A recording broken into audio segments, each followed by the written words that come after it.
अवधूत चिंतन श्री गुरुदेव दत्त श्री स्वामी समर्थ। आज 4 ऑगस्ट रोजी आषाढी अमावस्या आहे। तिलाच दीप अमावस्या किंवा दिव्याची अवस असं सुद्धा म्हटलं जातं। या दिवशी देवघरातील दिवे स्वच्छ उजळून सायंकाळी पाटावर मांडून रांगोळी काढून यथासांग पूजा केली जाते। या पूजेला कणकेच्या दिव्यांचाही नैवेद्य दाखवला जातो।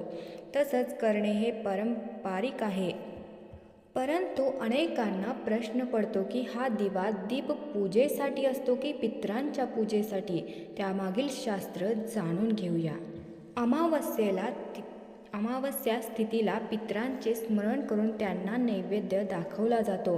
तसंच दानधर्मही केला जातो। प्रत्येक अमावस्येच्या वेळेला वैशिष्ट्य आहे। त्याचप्रमाणे आषाढ अमावस्येला दिव्यांच्या पूजनाचं महत्त्वही आहे। ही पूजा म्हणजे येणाऱ्या श्रावणाच्या स्वागताची जणू तयारीच असते।